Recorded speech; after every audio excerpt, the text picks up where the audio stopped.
All right, good morning, everybody. This is Mr. Ainsworth, and we are going to get into the last few examples of our lesson 8 here, examples 7, 8, 9, and 10 on graphing parabolas. So let's go ahead and get started here. Get out your red pen and follow me here. We're going to express this in standard form, and the first thing I notice is that there's no middle term, okay? There's no bx term. What am I saying? Well, typical standard form is ax squared plus bx plus c. And I can see that I have an ax squared term here, and I have a constant. That's ax squared and c, but I have no bx term. And that means that b has to be 0. You've heard me say this before in prior examples.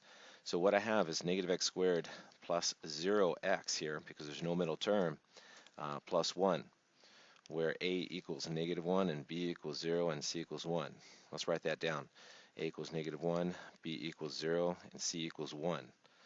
What I'm going to do is I'm going to take these and substitute them in and go ahead and start working on my axis symmetry, which is the x-coordinate of my vertex. Okay, it's always x then y. So what I have is x equals negative 0 divided by 2 times negative 1. That's 0 divided by negative 2, and that's just 0.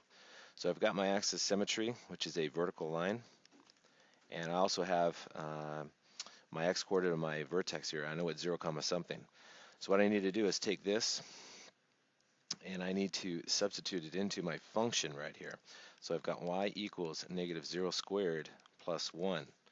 Well, that's y equals 0 plus 1, and that means y is 1. So I know my vertex already. I know my axis of symmetry. My vertex is 0 comma 1. All right, I want to plot that, and I also want to plot the axis of symmetry, which is vertical line, or it happens to be the y-axis here. So I plot both. So get your red pen out. Let's go up 1 here and put a V there. All right, it's at 0 comma 1. And I'm going to draw the line of symmetry here as a dotted line like we always do.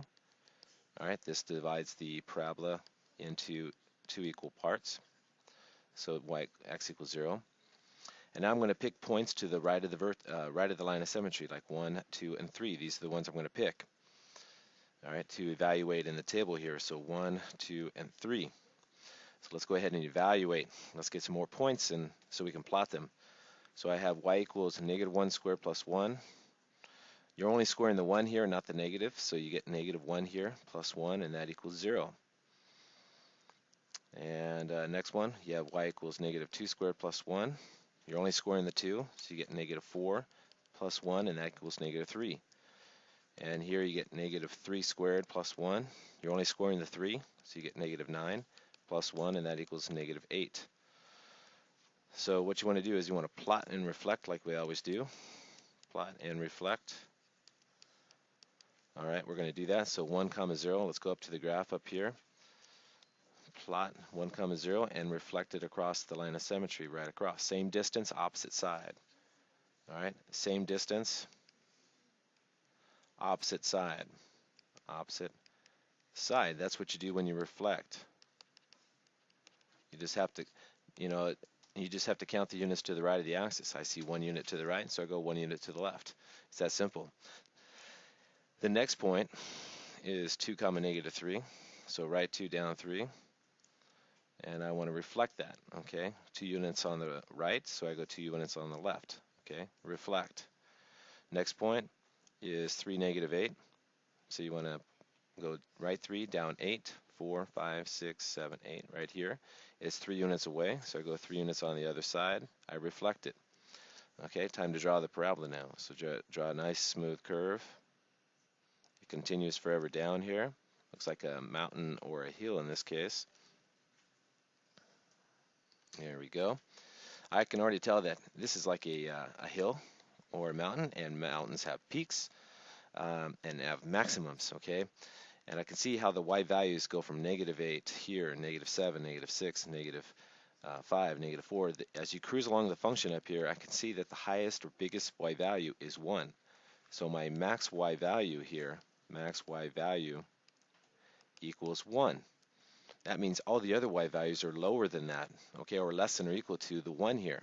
And that helps me out with my range, okay, as you guys have figured out. So I'm going to talk about my range right now. I know that since the max y value is 1, all other y values are less than or equal to that. And my domain is the set of all reals, just like in all the other examples.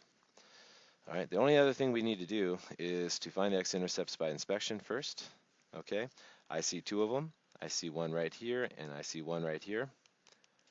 All right, I see -1, 0, and I see 1, 0.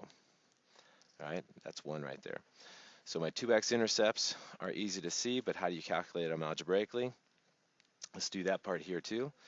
Okay, you'll notice then in all x-intercepts here that the y is equal to 0, so we're going to set y equal to 0. All right, and solve for x. All right, so I'm going to take 0 and substitute it here. So I get 0 equals -x squared plus 1. I'm going to add the opposite to both sides, and I get x squared equals 1. And then I'm going to square root both sides, and I get x is equal to plus or minus 1. So when this is two answers now, plus or minus 1. You can even see it above here. I get 1, 0, 1, 0, and my other x-intercept is -1, 0. Okay, and you can look above to check. All right, and that's it. That's that problem there. And again, this is a video, and I'm going a little bit fast because I'm summarizing here. So what I suggest you do is go ahead and rewind it. Take a look at any aspect you want again, listen to it again, use your pause and play feature to help you out. All right, let's go to number 8. All right, now number 8, similar function here. I don't see a middle term. So y equals x squared plus 0x minus 4, a, b, and c. So I know that a is 1, b is 0, c is -4.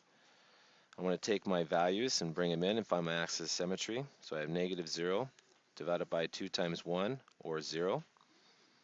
I need to take that and substitute it in here, and so I got 0, something. I want to use my function now. Okay, you always substitute it back in the function. So what is 0 squared minus 4? Well, that's 0 minus 4 equals -4. So I have my vertex now. All right, and it's going to be x equals 0 here. That's my axis symmetry, but it's also my x coordinate, right? 0, -4 here. So I'm going to plot that. I've got 0, -4. That's my vertex at 0, -4. And graph my line of symmetry as a vertical line.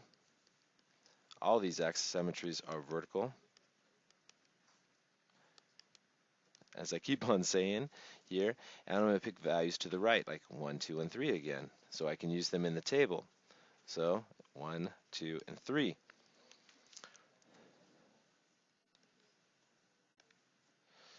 Okay, let's evaluate. We got y equals 1 squared minus 4, and that's 1 minus 4, or -3.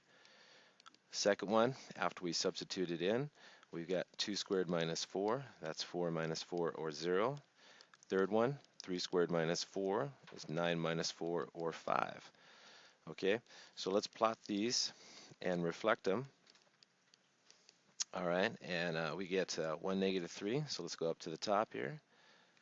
Let's plot 1, -3, which is write 1 down 3, reflect it, opposite side.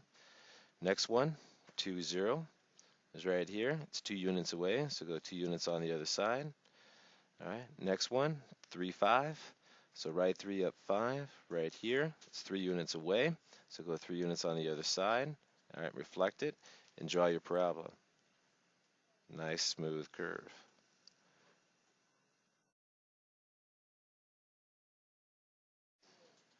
Okay, so I can already tell this is like a valley, so this represents a minimum or a low point. And notice that here the y value is 0, here the y value is -1, and then -2, and then -3, and the lowest y value is -4, so this is my minimum y value. All right, it equals -4, which means all these other y values on the function here lie above it and are greater than or equal to -4. That helps me with my range. So in this case, y is greater than or equal to -4. The domain all reals again. All these parabolas have the same domain if they open up or down. I see a couple x-intercepts again. I see one here at 2, 0. I see one here at -2, 0. So I have 2 of them. So let's record it. So negative 2 comma 0 and 2 comma 0. And let's find them algebraically too. All right, so what do? Well, we set y equal to 0 again, right? So I substitute 0 right here in for y. So 0 equals x squared minus 4. I'm going to add 4. All right, I get 4 equals x squared. I'm going to take the square root. And I get, all right, I get plus or minus 2 equals x here. So that gives me my x-intercepts, all right, at 2 comma 0 and, all right, negative 2 comma 0. And again, once again, look above to check. All right, we just got those right here and also up there on the graph.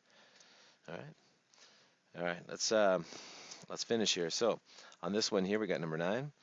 We have to get it in standard form, so I'm going to use the FOIL technique. So here we go. X times x is x squared. X times negative 4 is negative 4x plus 2x, all right, minus 8. Combine middle terms, y equals x squared minus 2x minus 8, where a is 1, b is negative 2, and c is 8. So a is 1, b is negative 2, and c is negative 8. So as we always do, we substitute in here to get our axis symmetry first.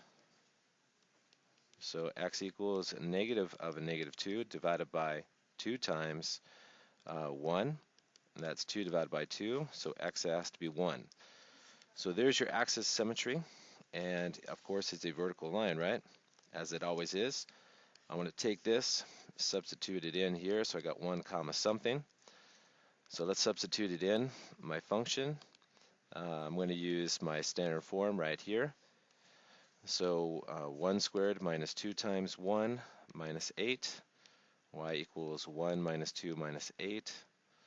Y equals negative 1 minus 8, which is negative 9. Okay, so my vertex here is 1 comma negative 9. Okay, 1 comma negative 9. So there's my vertex. So I'm going to plot that and work on it. So I go right 1, down 9. There's negative 9 right here. Vertex, 1, negative 9. I need points to the right of 1, so I'm going to pick 2, 3, and 4. All right, in my table, 2, 3, and 4. So 2, 3, and 4. So let's substitute them in. I've got 2 locations here. I'm going to use the factored form. I've got y equals 2 plus 2 times 2 minus 2. And that's 4 times a negative 2. And that's negative 8. Next one, I've got 3 plus 2 times 3 minus 4. And that's 5 times negative 1, or negative 5. Next one, I've got 4 plus 2 times 4 minus 4. Okay, now since that's 0, 0 times anything is 0. So my first point is 2, negative 8. I go up to the graph, and I plot 2 comma negative 8, reflect it. Oh, here's the line of symmetry, by the way. Got to plot that. Okay, and I reflect it across the line of symmetry. 3, negative 5, so right 3 down 5 is right here. It's 2 units away, so reflect it. And the last point here is 4, 0. Is right here. It's 3 units away, so go 1, 2, 3, and reflect that across, and then draw your parabola.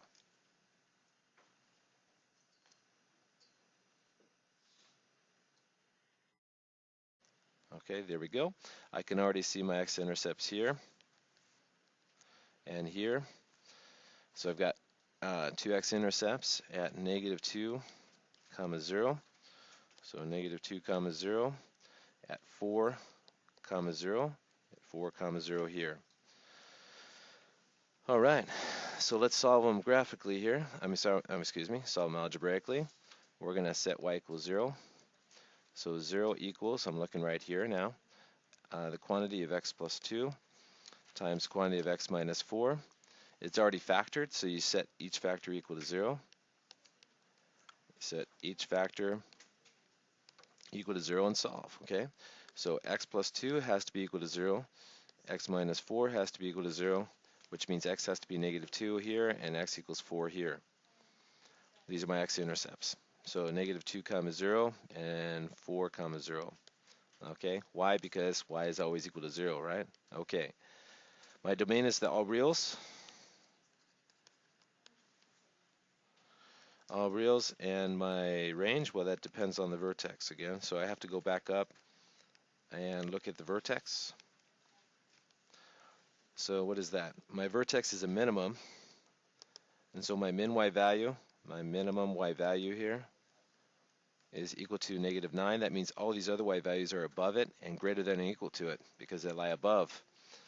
Okay, so y is always greater than -9 here. Okay, once again, this is a video, so go ahead and rewind that if you need to see it. All right, and check it out. Last one, number 10. Standard form. Okay, we got to use FOIL again. All right, 3x times x is 3x squared. 3x times -1 is a -3x. 1 times x is x. 1 times -1 is -1. So I have 3x squared minus 2x after I combine here, minus 1, where a is 3, b is -2, and c is -1. So a is 3, b is equal to -2, c is -1. So I want to take these values, substitute them in, find my axis symmetry. So I've got x is equal to a negative of a -2 divided by 2 times 3. That means x is 2 divided by 6, or 1/3. So I've got x equals 1/3 here. This is my axis symmetry and my vertical line. So I know my vertex is 1/3 comma something. I got to substitute it in here and go for it. I'm going to use my factored form. Okay, so let's substitute 1/3 into the function here.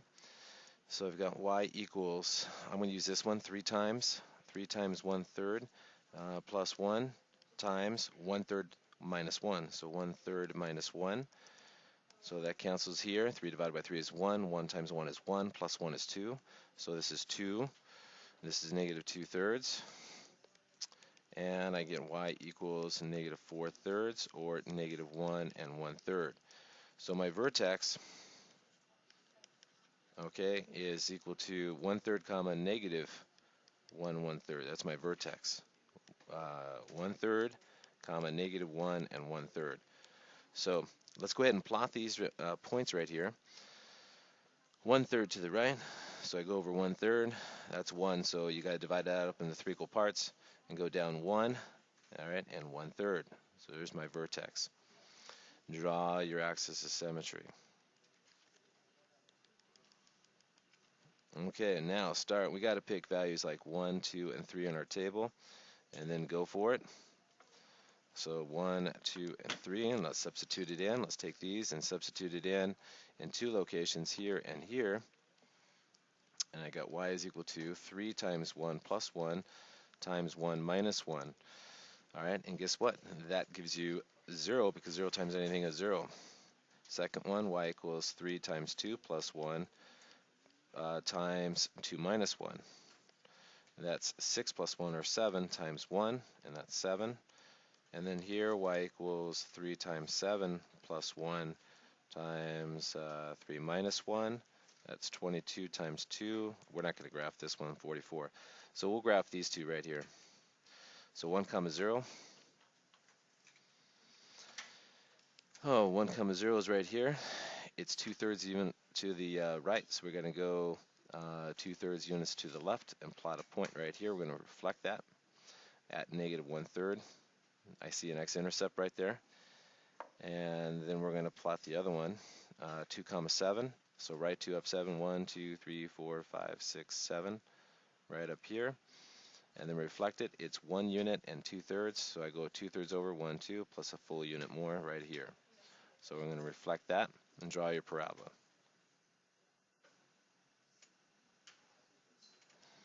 It shouldn't be so narrow, but that's close enough. Okay, so I see some x-intercepts here. I see one x-intercept at 1 comma 0. That's easy to identify. This one a little bit harder, but I got it. It looks like a -1/3 comma 0. I'll prove that here in a minute when I solve it. Okay, my minimum, this is a minimum at 1/3 comma -1 and 1/3. I see that we have a minimum, and I see that my minimum y value equals -1 1/3. So all values are greater than that, and that helps me out with my range. All right, so I know that all y values are greater than or equal to negative 1 1/3. Domain all reals. Okay, let's go back up to the graph here. My intercepts, negative 1/3, comma 0, and 1, comma 0. And all I have to do now is just solve, and then I'm done here, okay? So we're going to take 3x plus 1 equal to 0, and we're going to take x minus 1, set that equal to 0. We're going to solve them both, and I get 3x equals negative 1, divide by 3, and I get x equals negative 1/3. Here I'm going to add 1, and I get x equals 1. So I've got negative 1/3, comma 0 here as one x-intercept, and I got 1, comma 0 here as my other one. So I've got two x-intercepts, and you can look above to check. All right, and that's it. It's a little bit fast, all right? However, it's a video, so go ahead and listen to it again, and I'll see you in the next lesson. This is Mr. Ainsworth signing out.